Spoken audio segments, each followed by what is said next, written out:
Don't show this on camera, please. I just wanted to let everybody know what's happening. So as soon as the governor arrives, he's going to meet with the mayor briefly. And after that, they're going to come in here to do a little presser Q&A. And then we are going to have you guys tour the Real-Time Crime Center in this area if you want to get any B-roll for your story. Sound good? Thank you. Any questions? All right, thanks. And my name's Sarah Johnson, for those who don't know me.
Yeah, yeah. He said it doesn't go wide enough. And no, it was basically what you were saying. He finds he sets up for a shot, and he has to step back. Tries to sit out, and he has to step back. So, some audio controls outside the ambulance. Okay. Yeah, they're anybody. So I told him, Bibb changes his mind. I'd like to try it out, just to get something new. But I'll be after this. Pretty steady. Compared to the stuff I had. It's got that. Well, you used to try it out now. Yeah, but still. Yeah, Barry Nestor pointed that out to me because I've seen the camera pan left and right in these new cameras. And I'm like, yeah, because there's something on your shoulder, so you can just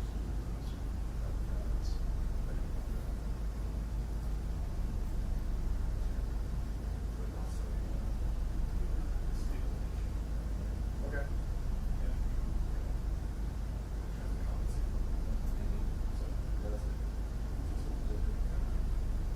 Real, right?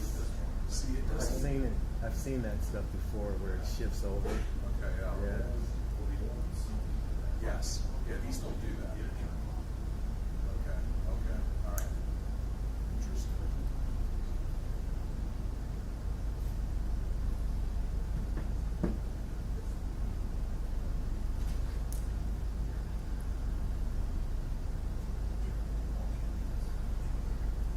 Let's hold this stuff.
All right, somebody say a joke or something. It's too damn quiet in this place.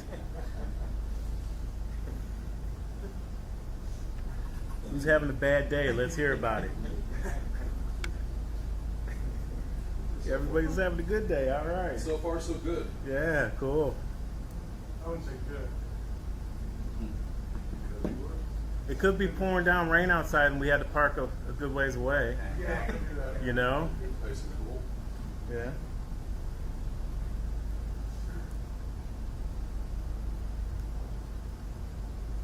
Oh, did you know the new store just sells donuts and bagels? A new store that sells donuts and bagels? Yeah, it's called Whole Foods.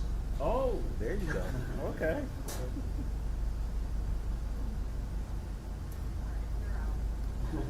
So I have a question, Sergeant. Why are they having you drive a mom's minivan? There's more room for activities. Okay. Good comeback. I like this. I'm in my patrol car right now. Oh, okay. Yeah, because when I saw you at that last thing we was Yeah. at, and the van pulled up behind me, I just stand there like, damn van coming down the street, I'm standing here. And he hits that, I said, whoa. And he jumps out.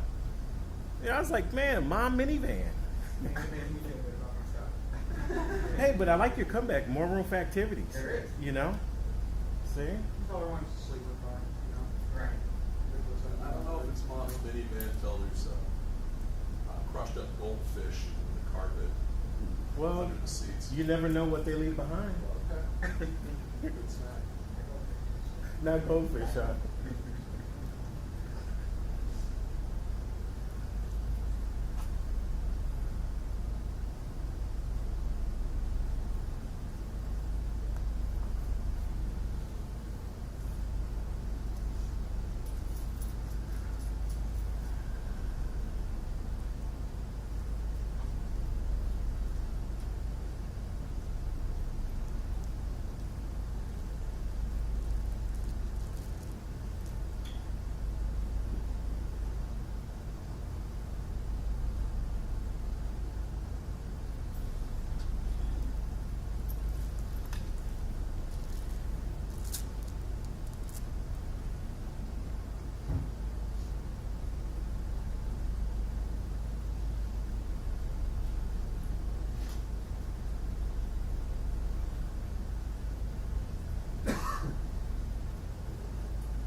I'll be standing up here. Governor, senators here. Oh, excellent. Chief of Police. Chief, come over here. Yep. We'll make sure it's evened out.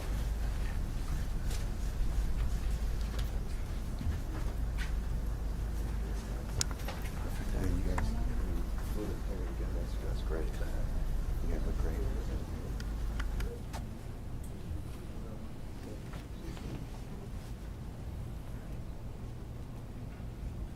Sorry to keep you guys waiting. Oh, no worries. No worries. No worries. No worries.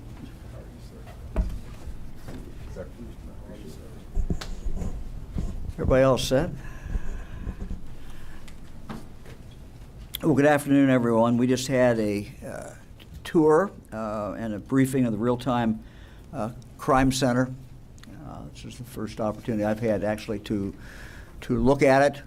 It is a force multiplier. It is an example of technology being used to help law enforcement and ultimately to keep people in the community safer.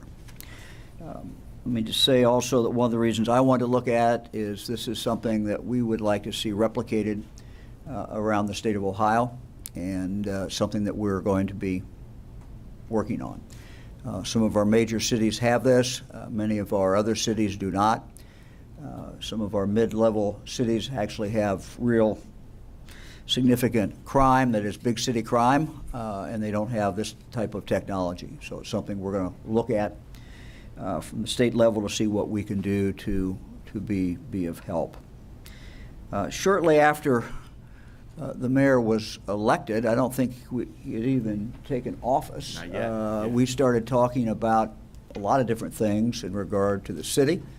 And one of the things that the mayor and I talked about was crime problems that we have in all of our cities, particularly violent crime.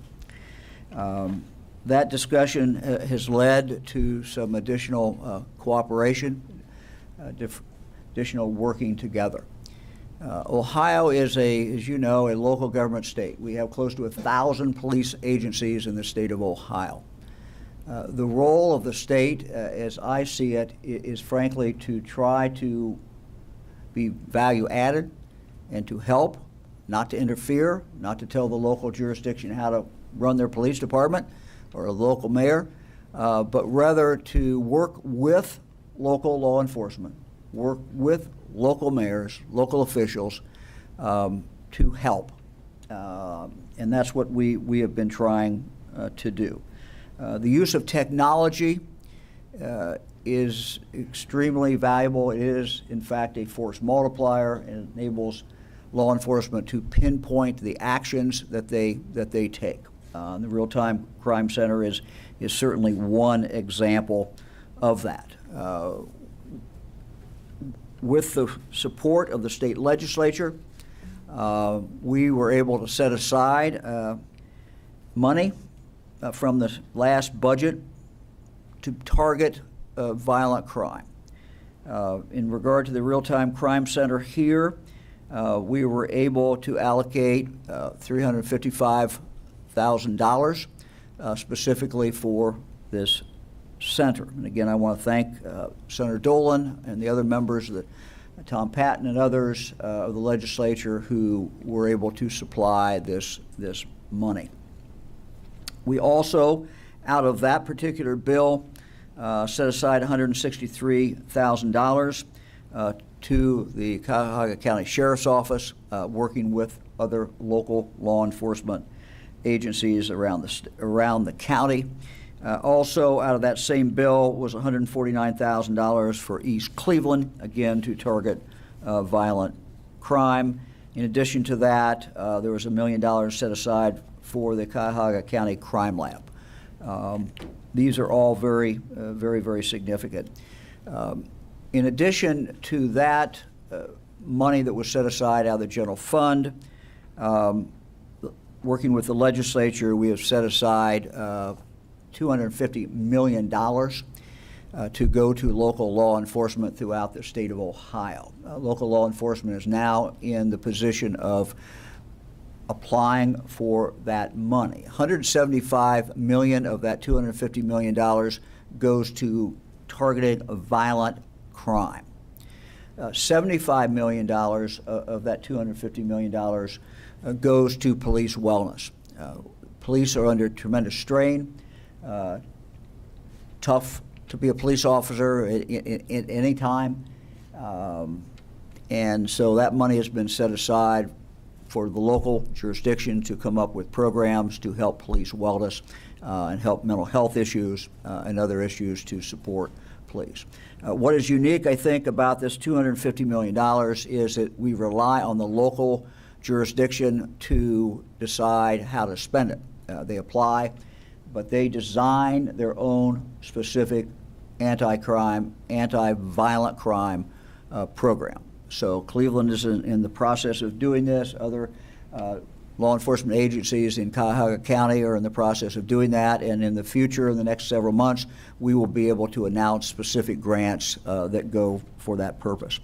I also want to mention something else that came out of discussions that I had with the mayor, and that is the Protect Initiative, a joint effort with Cleveland Police Department and the Ohio State Highway Patrol. Again, when the Highway Patrol comes in, they come in at the request of the local police department.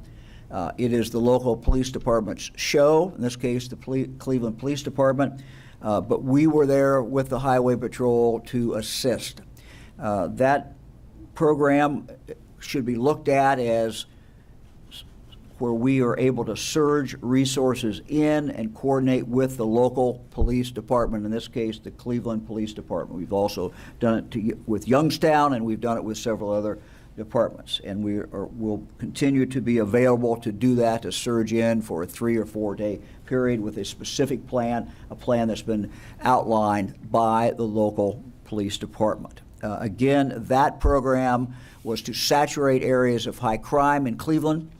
It worked very successfully, 43 arrests, 36 guns were confiscated from individuals who were repeat offenders, people who were not allowed to carry a gun because they had already been convicted of a violent crime. So that program, we think, has been very successful. I'm going to turn it now over to the mayor and then to the prosecuting attorney.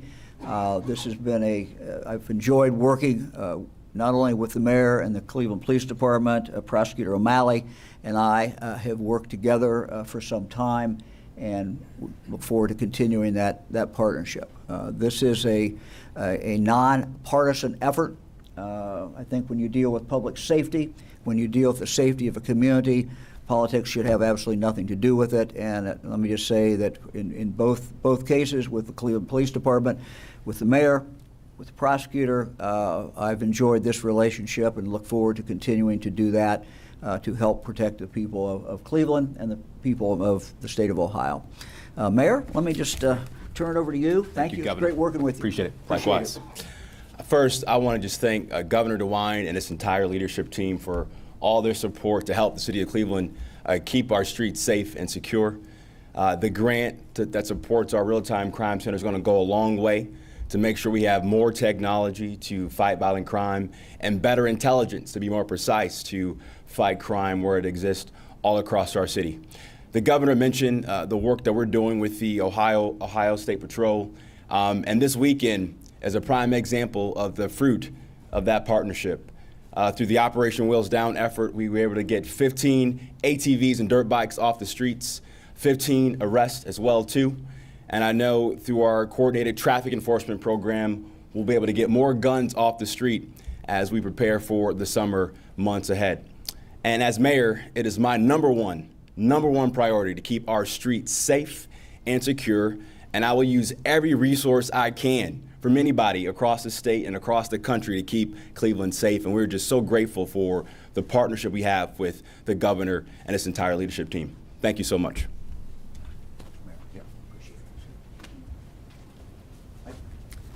Thank you. I want to thank you. I want to echo the words of Mayor Bibb as well. When he came into office, he pledged to allow law enforcement to enforce the laws of the city of Cleveland. And I want to thank him, the mayor, for doing just that. The last 2 weekends, we have seen the Cleveland Police Department working in partnership with the Ohio State Highway Patrol, and through the great working relationship that they both possess, to begin the slow process of stopping the madness that has been occurring on our streets. So I want to thank both of them for getting together, hearing the voices of the city of Cleveland, and saying enough is enough. So again, last weekend we had a search warrant where we got 6 ATVs and a stolen Charger. This weekend we had 15 more arrests, and certainly the people of Cleveland know that their voice has been heard. So I want to thank them on that. I also want to thank the governor also. My office had received a $250,000 violent crime reduction grant specifically to assist us in putting together NIBIN hits throughout the city.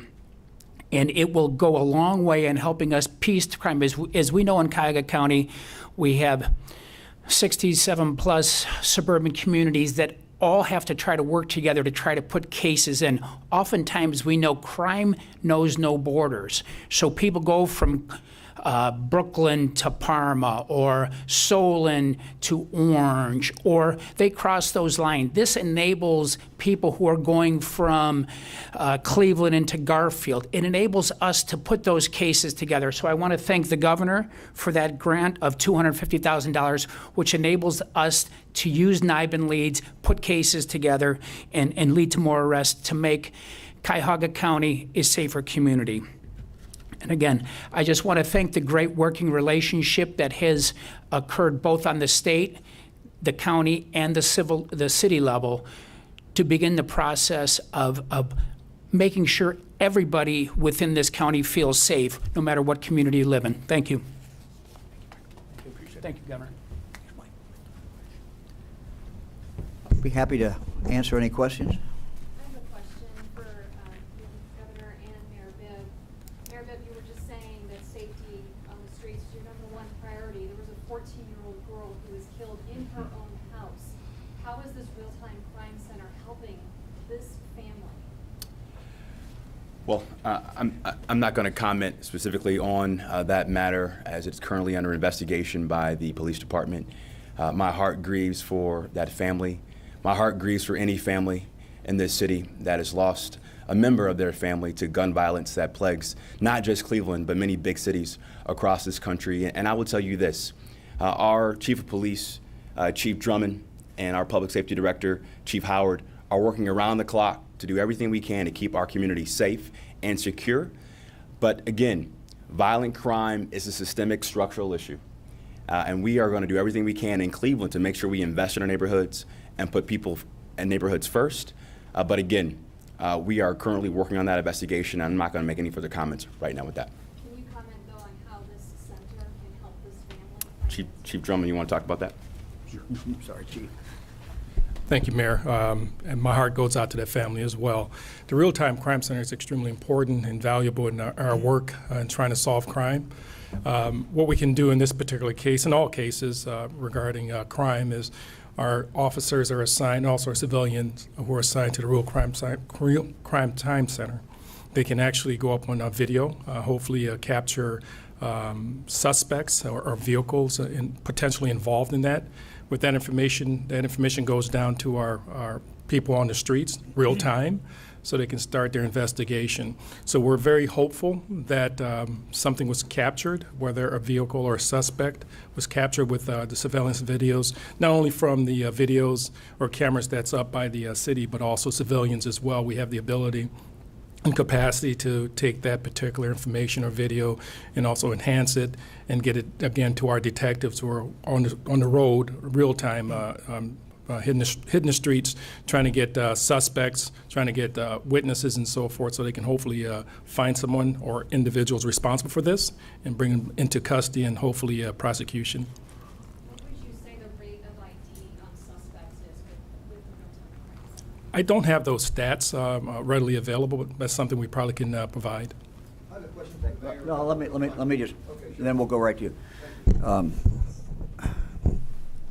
Every week in this state, we see children who are killed by violence. in the vast majority of cases, they are killed by a repeat violent offender.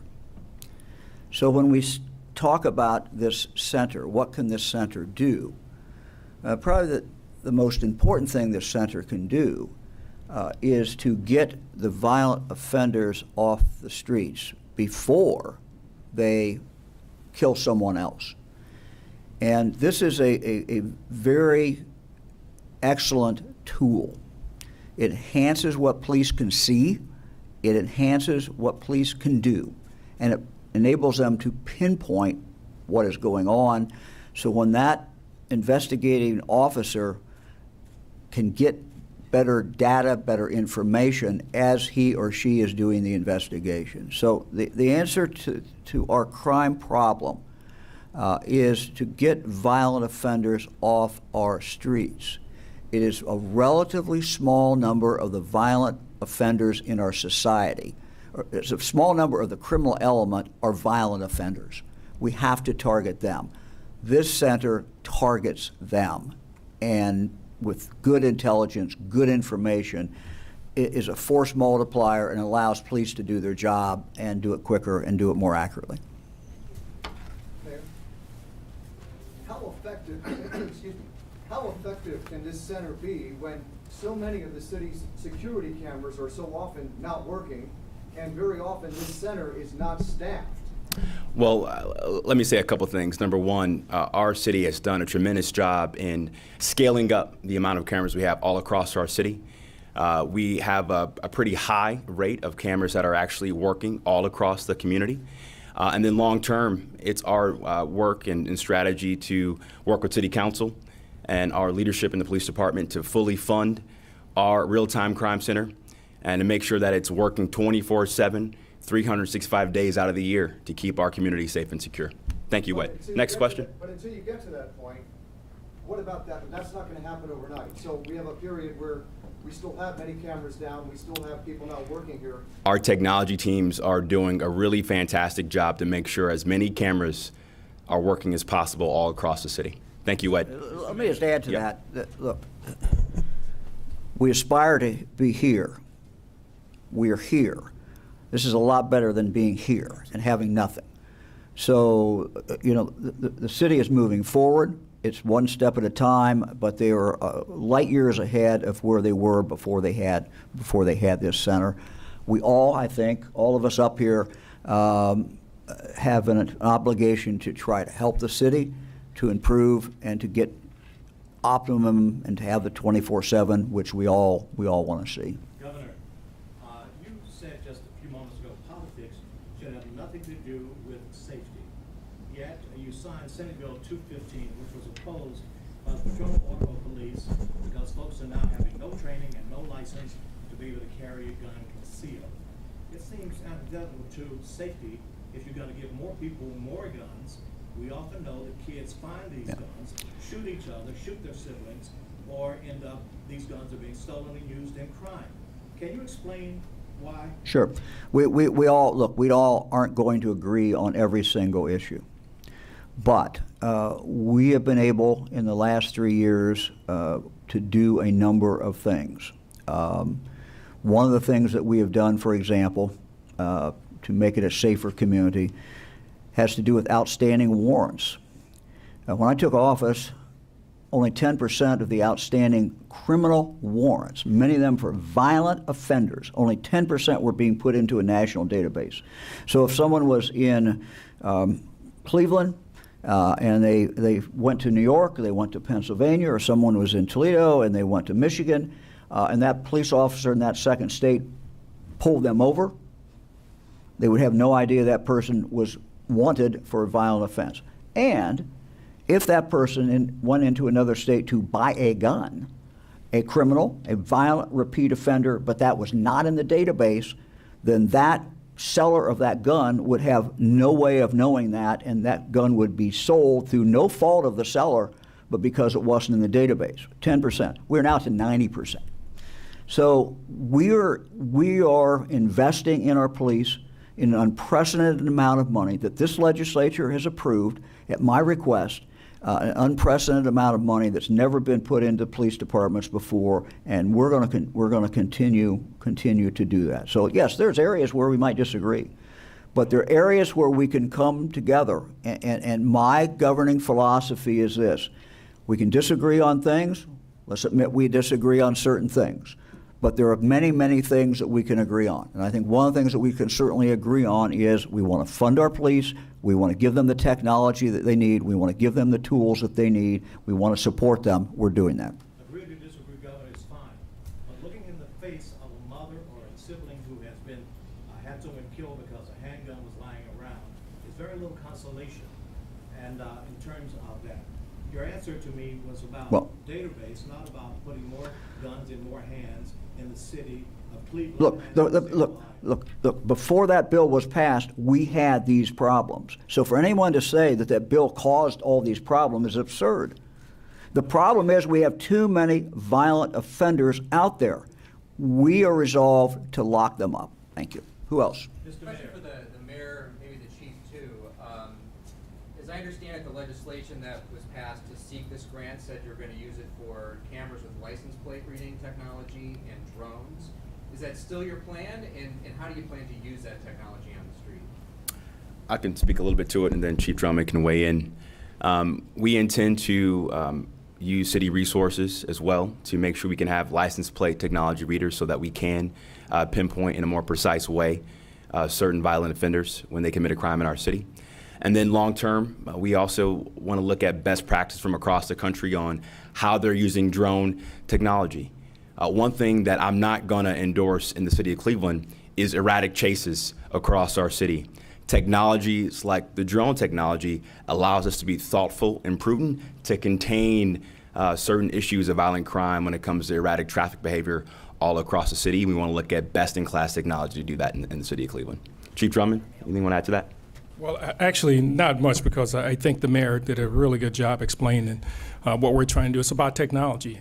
Technology is a force multiplier. The drone technology, I think, once we get that up and running, we're vetting that process now to make sure that we don't violate any rights or anything like that. There are great programs out there that we're looking at right now that I think will help us. And again, it's about using technology as a force multiplier, and that's what we intend to do. License plate readers, again, force multipliers. If you remember Shane Bartek, who was killed recently at the end of last year, it was a license plate reader that was able to find a vehicle, his vehicle in particular, out in Dolan and Orange area. Because of that technology, they were able to find that vehicle. Of course, there was a pursuit, and ultimately the person driving the car was arrested, and which led to the actual shooter. So the technology is out there. We just want to have the ability here in the city of Cleveland to enhance our abilities to get violent offenders off the street. So we're in full support of both programs. And I just want to add to the license plate reader issue as well. It is without a doubt one of the best tools we have, and I'll give you another example. Certainly we have the tragic Officer Bartek case. We also had a homicide in the city of Cleveland probably 3 or 4 months ago on Lakewood Heights Boulevard. Unbeknownst to the police in the city of Lakewood, they got an LPR hit on a stolen car out of Columbus, Ohio. An officer in Lakewood, Ohio, on instinct, checked a local hotel that he thought might contain the stolen vehicle.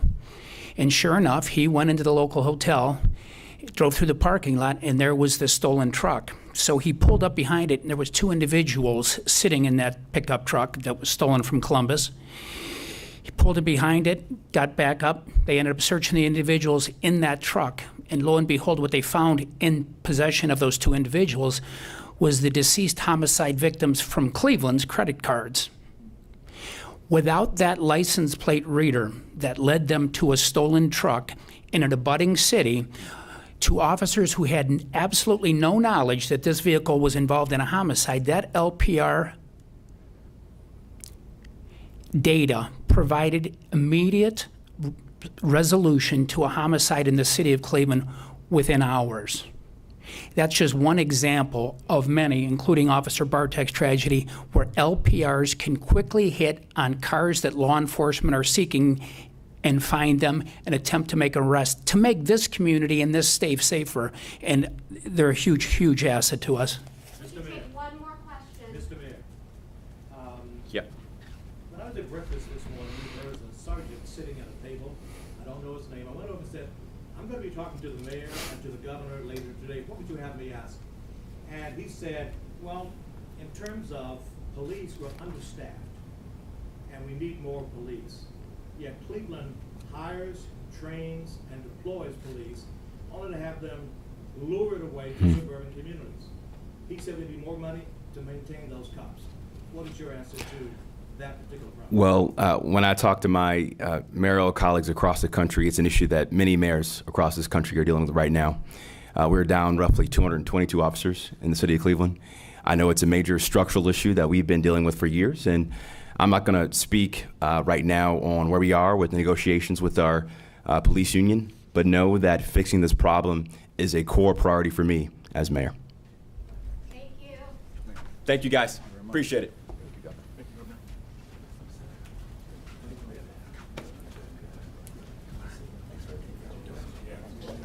That opium was huge.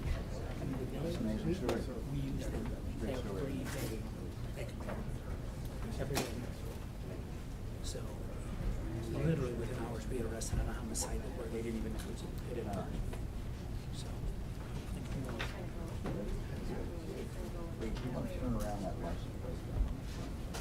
So they are gonna revisit that? Well, I'm going to do it. I remember a case from out of state. A girl jumped in an Uber. I think she was on spring break, maybe in Charleston, or maybe it was in somewhere down south. She was in Uber. She thinks it's the Uber. Car pulls up. She gets in it.